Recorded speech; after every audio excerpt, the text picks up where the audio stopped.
याद होगा पश्चिम बंगाल में एक पॉलिटिकल कंसल्टेंसी कंपनी आईपैक पर रेड हुई थी और इस रेड के मामले में आज सुप्रीम कोर्ट ने ईडी को एक बड़ी राहत दी है। सुप्रीम कोर्ट ने 3 फरवरी को अगली सुनवाई तक ईडी के अधिकारियों के खिलाफ पश्चिम बंगाल में दर्ज की गई दोनों एफआईआर्स पर रोक लगा दी है। सुप्रीम कोर्ट का आज का फैसला एक तरह से ईडी की जीत माना जा सकता है। आपको याद होगा 8 जनवरी को हमने आपको दिखाया था कि कैसे ईडी की छापेमारी में पश्चिम बंगाल के मुख्यमंत्री ममता बनर्जी ने खुद वहां पर पहुंचकर हस्तक्षेप किया था।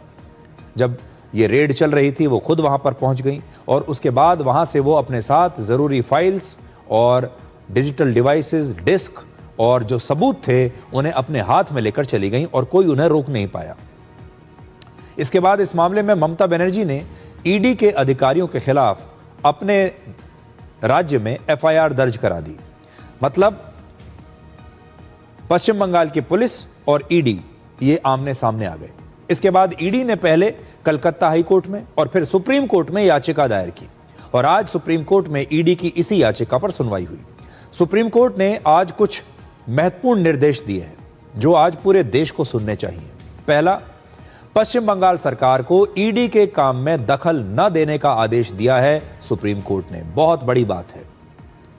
दूसरा, सभी सीसीटीवी की फुटेज और इलेक्ट्रॉनिक डिवाइसेस को सुरक्षित रखने का निर्देश दिया गया है और यह फुटेज 8 जनवरी को हुई छापेमारी के दौरान की है।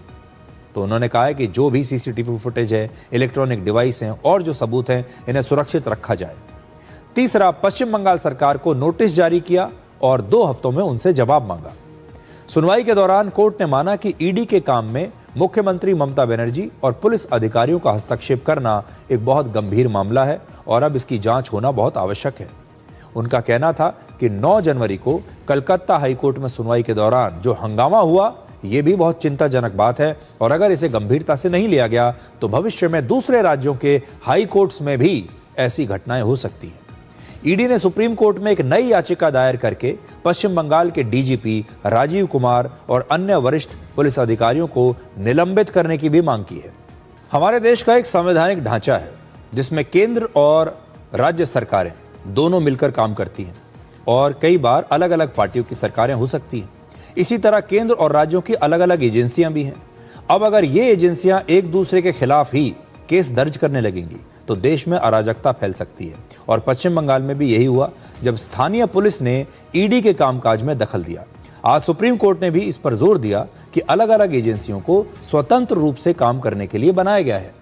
इसी तरीके से हाई कोर्ट में भी सुनवाई के दौरान हंगामा किया गया। यहाँ सुप्रीम कोर्ट में यह दावा किया गया कि व्हाट्सएप पर मैसेज भेजकर लोगों को अदालत में हंगामा करने के लिए बुलाया गया था। तो एक बहुत इंपॉर्टेंट बात जो ऑब्जर्वेशन है कोर्ट का, आप देखिए, जो सॉलिसिटर जनरल हैं तुषार मेहता, उन्होंने अदालत को ये बताया कि ऐसे व्हाट्सएप चैट्स मिले हैं जहां पर व्हाट्सएप के जरिए लोगों को कहा गया कि आप टीएमसी के कार्यकर्ताओं को कहा गया कि आप कलकत्ता हाई कोर्ट में आइए बड़ी संख्या में, और फिर ये लोग वहां बड़ी संख्या में पहुंच गए टीएमसी के कार्यकर्ता और इन्होंने वहां हंगामा किया और सुनवाई नहीं होने दी। ये एक बहुत गंभीर बात है और इस पर जस्टिस मिश्रा ने कहा कि क्या ये कोई जंतर मंतर है जहां पर लोगों को प्रोटेस्ट करने के लिए बुलाया गया है और ये एक चिंताजनक बात है। असल में अगर आप देखें ये जो पूरी खबर है इसके 2 मायने हैं। एक मायने तो ये कि हमारे देश में अगर 2 एजेंसी, अगर लोकल पुलिस और ईडी दोनों ही एक दूसरे से टकराने लगेंगी तो क्या होगा, ये एक बहुत चिंताजनक बात है। और दूसरा, अगर अदालतों में सुनवाई को इस प्रकार से रोका जाने लगेगा हंगामा करके और अगर अलग अलग पार्टियों के कार्यकर्ता अदालतों में पहुंचकर सुनवाई को प्रभावित करने लगे तो ये भी हमारे लिए एक बहुत खतरनाक संकेत है। और ऐसा आज जो चर्चा भी हुई जिस बात की कि अगर देश के बाकी हाई कोर्ट्स में भी ऐसा होने लगा तब क्या होगा। बहुत सारे लोग कहते हैं कि संविधान खतरे में है, लेकिन आज जो हुआ और जिस मुद्दे पर सुनवाई हो रही थी सुप्रीम कोर्ट में, असल में ये जो स्थिति उत्पन्न हुई है पश्चिम बंगाल में, ये असल में संविधान को खतरे में डालती है। तो जितने भी लोग हैं जो संविधान से बड़ा प्यार करते हैं, जो बात बात पर ये कहते हैं कि संविधान खतरे में है, लोकतंत्र खतरे में है, असल में ये घटना संविधान को खतरे में डालती है। तो ऐसे तमाम लोगों को सबसे पहले तो इस घटना की आलोचना करनी चाहिए। लेकिन एक बहुत बड़ा वर्ग हमारे देश में ऐसा है जो इस घटना पर बिल्कुल चुप बैठा है, वो इसकी आलोचना नहीं कर रहे।